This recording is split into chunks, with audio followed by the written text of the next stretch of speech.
Président, d'abord je vous remercie de nous avoir accueillis avec faste, avec convivialité et avec beaucoup d'ouverture.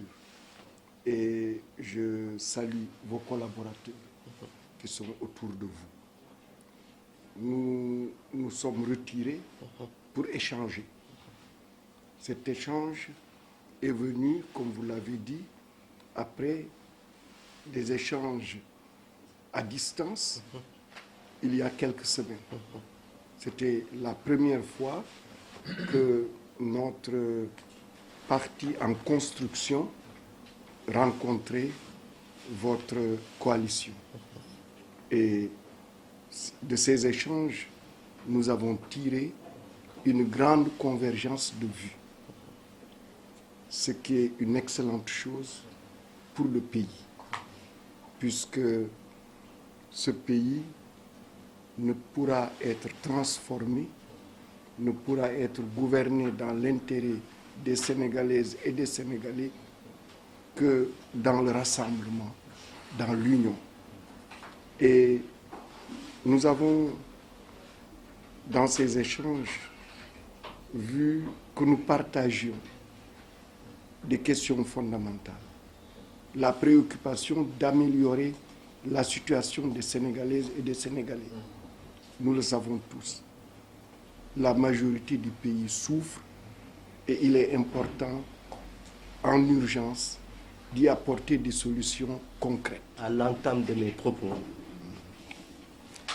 rendre grâce à Dieu et adresser mes ferventes prières au prophète Mohammed sallallahu alayhi wa sallam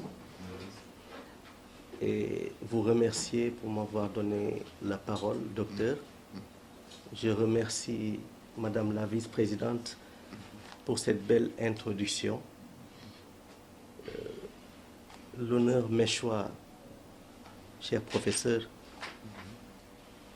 de vous recevoir chez moi avec une partie des membres de mon cabinet et une autre partie des membres de la coalition Jàmmi Réew Mi que nous avons mise en place depuis quelque temps.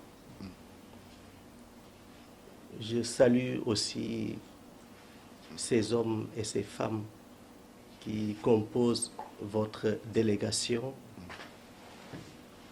des sommités, tous épris pour le bien-être des Sénégalais et des Sénégalaises. Nous avons eu un tête-à-tête privé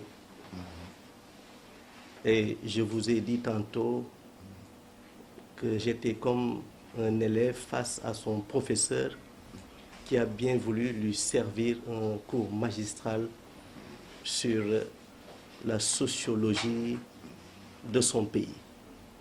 Et j'étais honoré de vous avoir écouté. Professeur, c'est vrai, ça fait quelque temps que nous avons engagé des discussions. Et nous avons tantôt parlé de la paix dans notre pays. Nous avons parlé du système éducatif, un domaine qui vous tient particulièrement à cœur. Et nous avons aussi parlé de comment faire pour redorer le frontispice de notre République, qui est aujourd'hui affaissé, balafré. Et croyez-moi, professeur,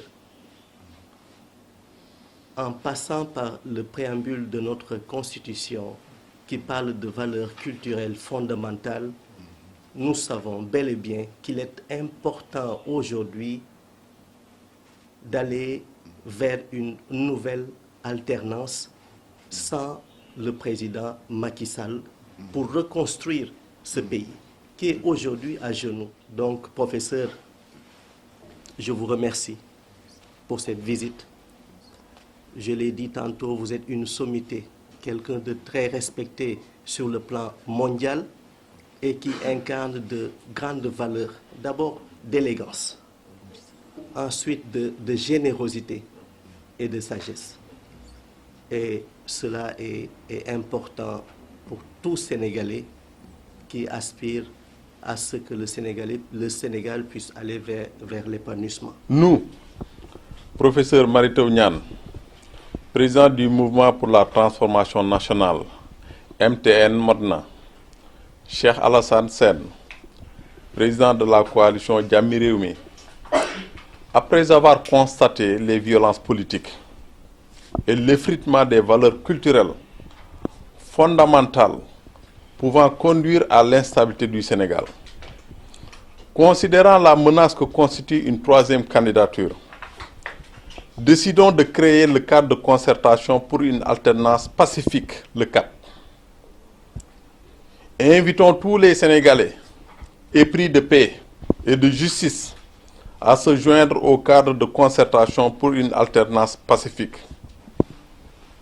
Considérant que les Sénégalais, dans leur écrasante majorité, rejettent une troisième candidature à la fois illégale et amorale, les acteurs fondateurs du cadre de concertation pour une alternance pacifique, le CAP, affirment sans ambages, sans équivoque et sans réserve que le président Macky Sall ne peut et ne doit prétendre à une troisième candidature.